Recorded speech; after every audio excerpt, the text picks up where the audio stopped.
தமிழகம் முழுவதும் பல்வேறு கோவில்களில் திருவிழாக்கள் விமரிசையாக நடைபெற்றன.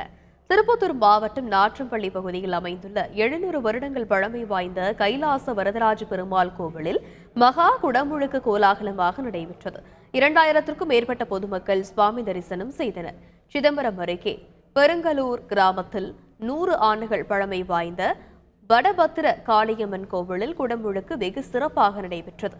ஆயிரக்கணக்கான பொதுமக்களுக்கு தமிழ் சேவா சங்கம் சார்பில் அறுசுவை உணவு பரிமாறப்பட்டது. சிவகங்கை மாவட்டம் திருப்பத்தூர் அருகே முத்தனங்கோட்டையில் அமைந்துள்ள கௌரி விநாயகர் கோவிலில் குடமுழுக்கு விழா விமரிசையாக நடைபெற்றது.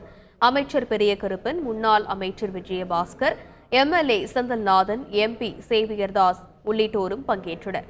தேனி மாவட்டம் கோம்பை திருமலைராய பெருமாள் கோவிலில் வைகாசி விசாக தேரோட்டத்திற்கான வெள்ளோட்டம் நடைபெற்றது. இதில் ஏராளமான பக்தர்கள் கலந்து கொண்டு சுவாமி தரிசனம் செய்தனர்.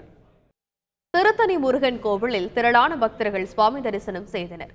இலவச தரிசனத்தில் சென்றவர்கள் 2 மணி நேரமும், 100 ரூபாய் கட்டணம் வழியில் சென்றவர்கள் 1 மணி நேரமும் காத்திருந்து சுவாமி தரிசனம் செய்தனர். கோவிலுக்கு வாகனங்கள் அதிக அளவில் வந்ததால் மலைப்பாதையில் போக்குவரத்து நெரிசல் ஏற்பட்டது.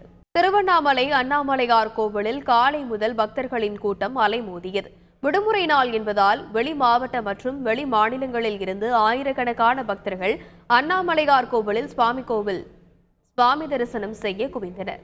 கோடை வெயிலில் பக்தர்கள் நீண்ட வரிசையில் 2 மணி நேரத்திற்கு மேலாக காத்திருந்து சுவாமி தரிசனம் செய்தனர். திருப்பதி கெங்கையம்மனுக்கு பட்டுச்சேலை சமர்ப்பித்து அமைச்சர் ரோஜா வழிபாடு செய்தார். திருப்பதி கெங்கையம்மன் கோவிலில் வருடாந்திர திருவிழா நடைபெற்று வருகிறது. திருவிழாவின் ஒரு பகுதியாக கங்கை அம்மனுக்கு பக்தர்கள் பலரும் தங்கள் சக்திக்கு ஏற்ற வகையில் சேலைகளை சமர்ப்பித்து வருகின்றனர்.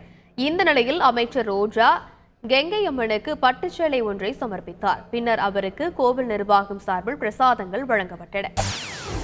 செய்திகளை உடனுக்குடன் தெரிந்து கொள்ள உடனே சப்ஸ்கிரைப் பண்ணுங்க.